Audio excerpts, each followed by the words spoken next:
This is your Aries new moon reading.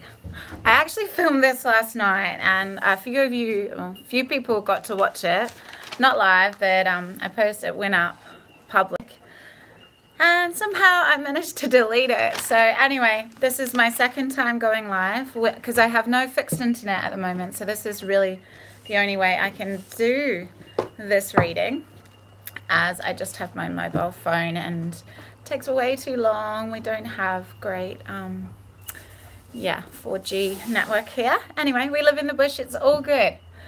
So it'll be interesting to see if any of the same cards that I pulled last night after a really powerful woman's circle I had to release any energies that weren't serving us on the dark moon, and to welcome in this new fiery, passionate Aryan energy, which is at 12 midday today. So it's perfect right now, 10:24 here in Australia. So we've still got, if there's anything that you still feel like you might need to release on this dark moon, it will be a really good time just leading up to that powerful new moon in Aries. So Aries is, I've got some notes here on my iPad and in my book. The new moon, Aries, is the warrior, it's power, it's fire, it's initiation, it's energy, it's drive, it's action. So we've just, so this new moon it's conjunct Uranus. Kids think Uranus is pretty funny. Well, Mercury is direct again. So yay, Mercury is direct as of today. So communication is going to be easier. You know, it's also, this energy is all just about, new growth and possibilities. This is real independent energy. We can open ourselves up now to new information, because that Mercury retrograde was all about reviewing, reflecting, redirecting, revising, everything you might have had, big blow-ups in relationships where things come to the surface and you really needed to sit with and reflect on your ways of relating, because that Libra and Aryan polarity with the full moon on the, when was that full moon on March the 31st, it brought that that polarity, that need for independence and freedom, and self-direction, and Libra, the relationship harmony, balance energy, those polarities of feeling smothered and wanting to break free of that, or finding a balance there, with finding that middle ground between that want and desire for a relationship, but also your need for independence and freedom. There is a middle path there, but everything's so heightened around that full moon energy that it can either be black or white. Either we have a relationship or independence. There's no middle ground there. So there could have been something, there could have been some blow-ups with the Mercury retrograde, some miscommunications, harsh words, all of that. But we have now this new moon, and hey Bob, it's so cool to have someone there. Last night I was totally speaking to myself, so welcome. So we can open up to fresh ideas now, and fresh information, fresh new levels of meanings, and make new connections, especially if we've done lots of healing, we've done lots of soul searching. Chiron's been there, we've got that wounded healer energy, and Chiron's moving into Aries as well. Very soon, 8-year transit it goes through, and it's now moving on tomorrow. Tomorrow Chiron is moving into Aries, so there's so much fire around. So we will, there's that time of soul searching with the Mercury retrograde. Things come to a head. There might have been brokenheartedness, pain, really getting deep within ourselves and really healing our suffering, really sitting with our suffering, and then understanding that our suffering has always had a purpose. I believe that we're souls having this physical experience, and we've chosen our parents, we've chosen these particular lessons we need to go through to live out our soul's purpose. So what's your wound? What's your affliction? And how can you use that affliction to help heal humanity. It was really interesting at our circle last night, where the women that were there, it was all to do with, you know, being passive within relationships and giving too much of yourself rather than using that powerful Aryan solar plexus fire energy to, it's not about power imbalances, because right now the divine masculine and the divine feminine, it can be a subtle dance, or it can be manipulative power plays. You know, who's got the power here? But it's not about that. It's totally not about who's got the power. It's totally all about really, really stepping into your own empowered nature. Stepping into who you really are, using that fire to burn through any blocks and fears that you might have of expressing your truth, of owning your truth, of expressing your heart's desires, you know, and really honoring your truth and not compromising yourself, not compromising your values. Have really strong personal boundaries and stay strong in your truth and not settle. Not settle, be independent and not need anything from anyone else. You have that stability and strength within yourself. So, you know, anyone that comes into your life, you won't settle for anything less than you deserve, because you know that you are an independent, empowered spiritual being, and that anyone that comes to you is going to be have that whole sense of self as well, because you don't want to waste energy right now. You have a soul's purpose. You have something that you want to work towards. You don't want to be wasting energy on power plays, playing games, manipulation, all that low vibrational stuff. Anyway, I went right off on a tangent there, but anyway.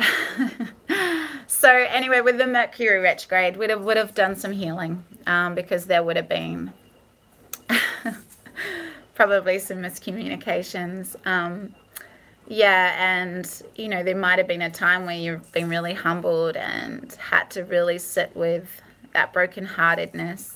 I read this, I listened to this astrologer, and he was saying, you know, our hearts have all been broken. We need to allow our hearts to be ripped right open and allow that juice and that suffering to fire us up to make change in our own lives, you know, to not just sit there in suffering. It's like, hopefully it comes up again. We have the Hangman, we've got Osha Zen, you know, getting off your hands and knees and rising up into your warrior powerful strength. That is the solar plexus energy, which is the Aryan energy, that inner empowered nature.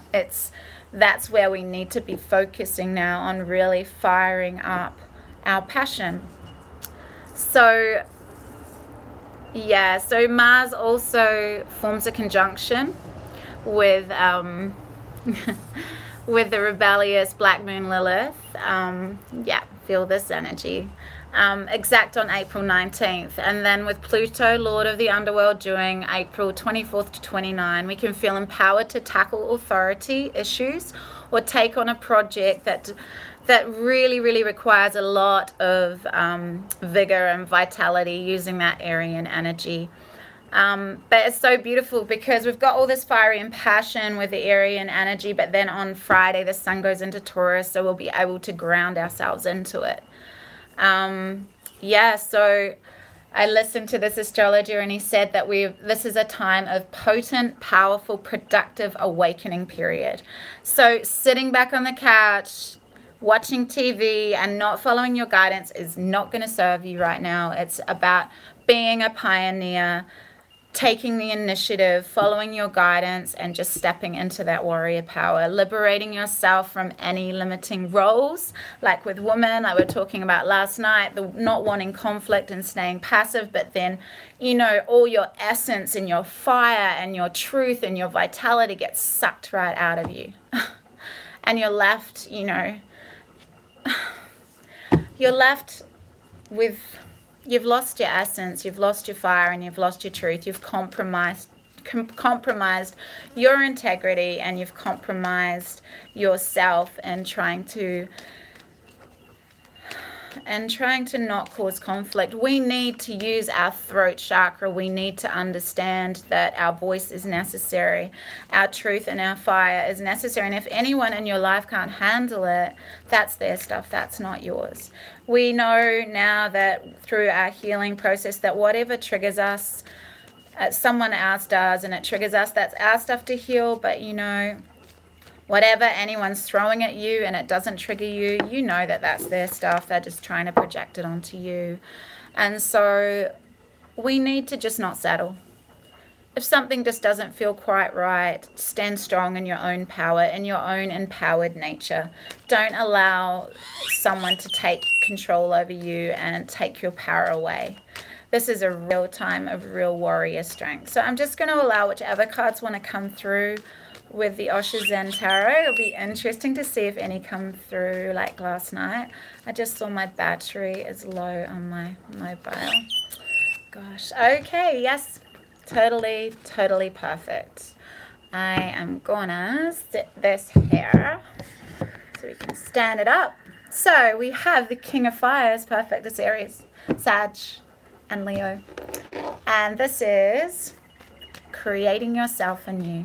Using that solar, couldn't be any more perfect other than the Emperor, of course, because that's the card of Aries, but that's your solar power, solar plexus energy, firing you up, burning through any blocks and fears, creating yourself, being a master creator of yourself.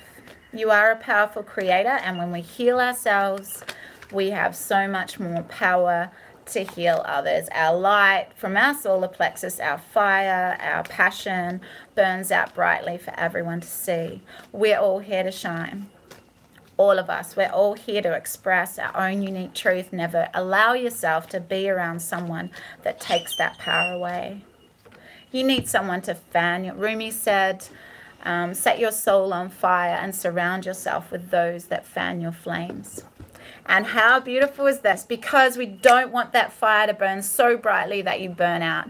So we have the beautiful grounding energy of the Knight of Rainbows, which is the Knight of Pentacles in the standard deck. So yes, it is lighting the match and just letting the fire just burn gently, taking those steps towards your passion, your heart's desire, but not rushing forward, not getting too intense, and really trying to do everything that you're creatively guided to do. And there's more Taurian, Venus is in Taurus, which is this sort of energy, understanding that cycles and understanding that everything is divine right timing. Move towards your passionate energy, master yourself, create yourself. We're here to be the best versions of ourselves, but understand that everything is in divine right timing. And check out this, what I was talking about before. Understand that people in your life, if you're getting triggered by things going on in your life, then you're not really seeing the other person. You two aren't really deeply seeing each other. You're just playing out unconscious patterns. And this could be to do with, this is the Two of Cups. This could be to do with a soulmate partnership here. So instead of maybe focusing on, well, this is the healing. This is the healing we need to do. Whatever's triggering us, like I said before, is a fragment of our own conditioning, and we need to heal it to allow, you know, more authentic ways of relating, and not just seeing a reflection of ourselves. Because every relationship that comes into us is there's something for us to learn there. I mean, we need to master ourselves, and it's through relationships we can heal things so quickly if we are open to really look at ourselves and not blame the other person, and yeah, not really take responsibility for ourselves, because there's a big burden that needs to be released. This Chiron energy leading up to this new moon is releasing everything that no longer serves you, dropping all those swords, dropping the burden, dropping the past ways of relating, dropping anything that you don't want to take forward with you, anything that distracts you from being this powerful, bright and shiny version of you. We don't want to have anything on our back. We don't want heaviness. We want to be open and receptive to the new, open, receptive to any fiery, passionate inspiration or creativity that wants to come through on this new moon. And what did I just say about receptivity? I hope you can see this.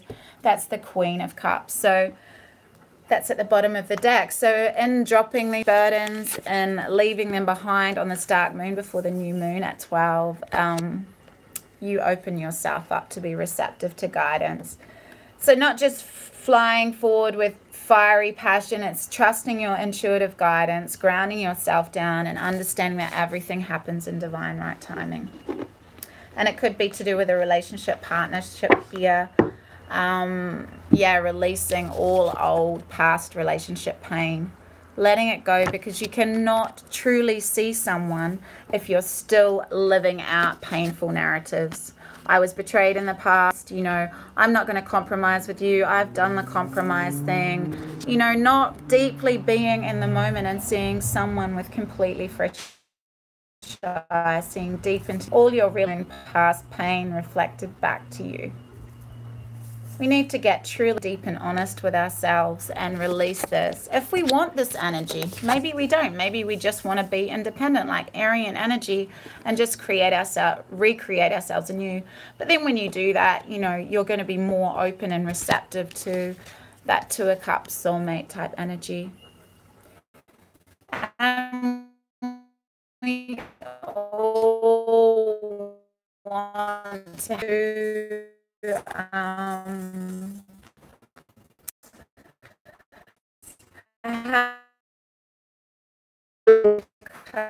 to come through, and that should be enough for us.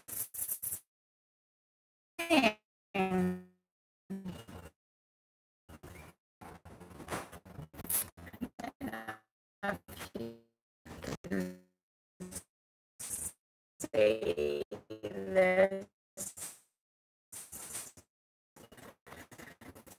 we're doing on my